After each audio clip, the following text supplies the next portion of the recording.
اسی طرح کا فیصلہ ان کے جو پہلے اس سے پہلے جو حکومت میں لوگ تھے عمران خان، اور اس وقت جو فیصلہ ہوا تھا یہی فیصلہ ہوا تھا کہ وہ لوگ جو آئین پاکستان کے تابع رہنا چاہتے ہیں، احتیاط پھینکنا چاہتے ہیں، ان کی فیملیز کو ری سیٹل کرنا ہے، تو اس میں کوئی مذائقہ نہیں ہے، اور یہی فیصلہ اس حکومت نے بھی کیا.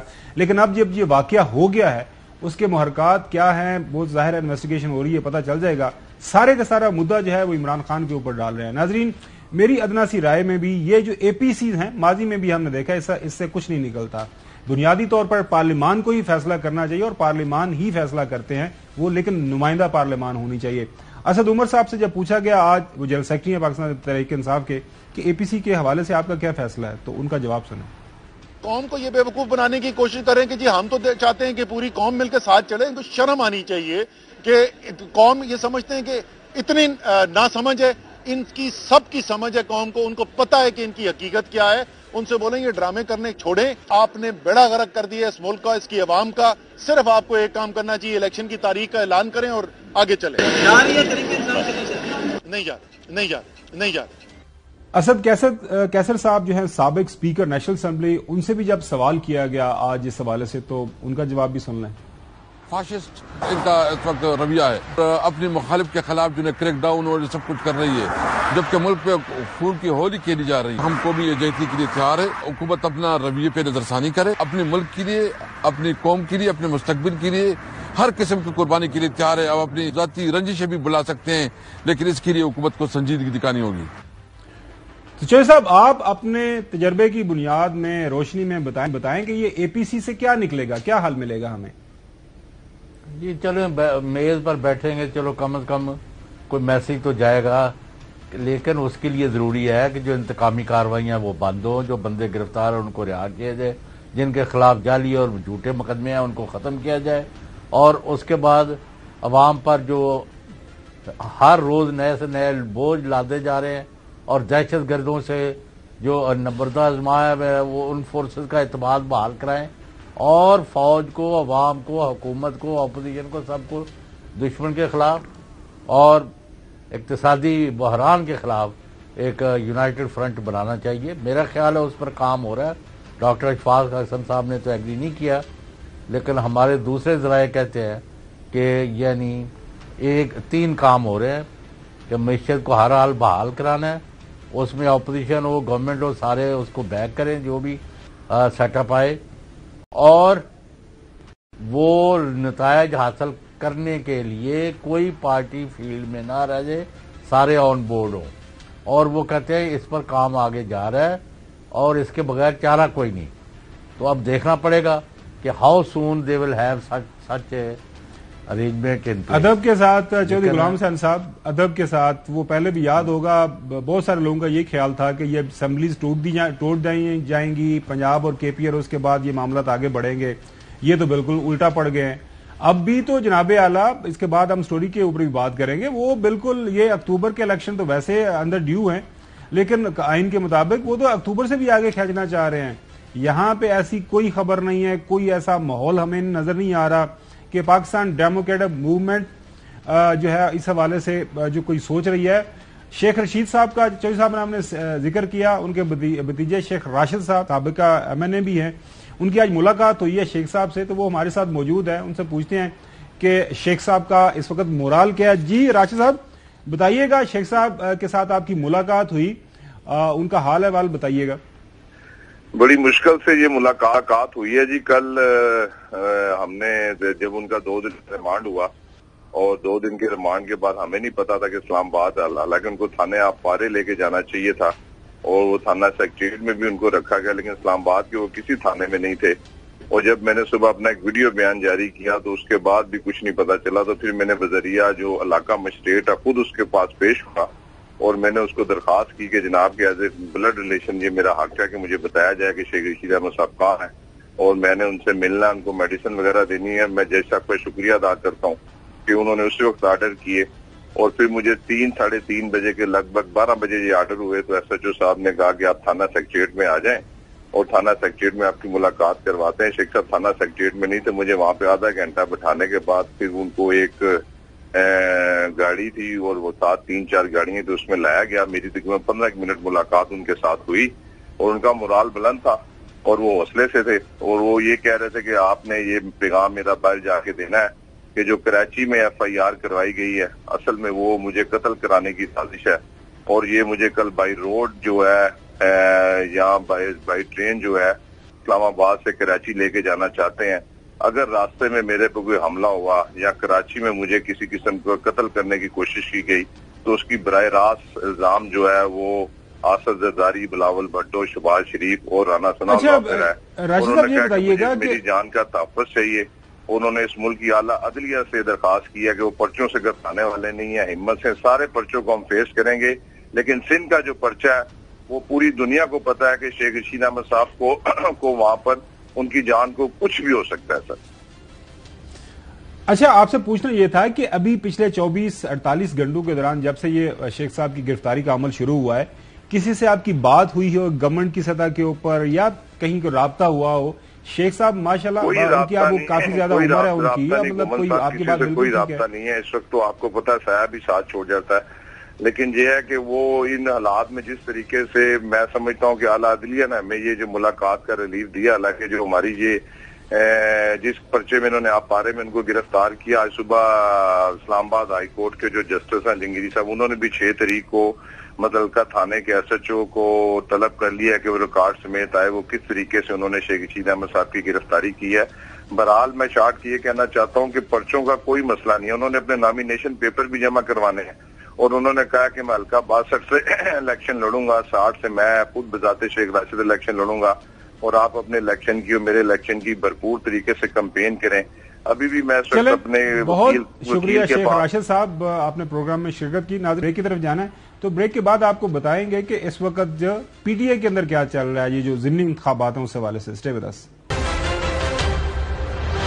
ویلکم بیک ناظرین، جب الیکشن کمیشن آف پاکستان نے اناؤنس کیا کہ وہ 35 حلقوں کے اندر الیکشن کروانے جا رہے ہیں ضمنی انتخابات، تو پاکستان تحریک انصاف نے یہ فیصلہ کیا کہ عمران خان صاحب وہاں پہ الیکشن لڑیں گے۔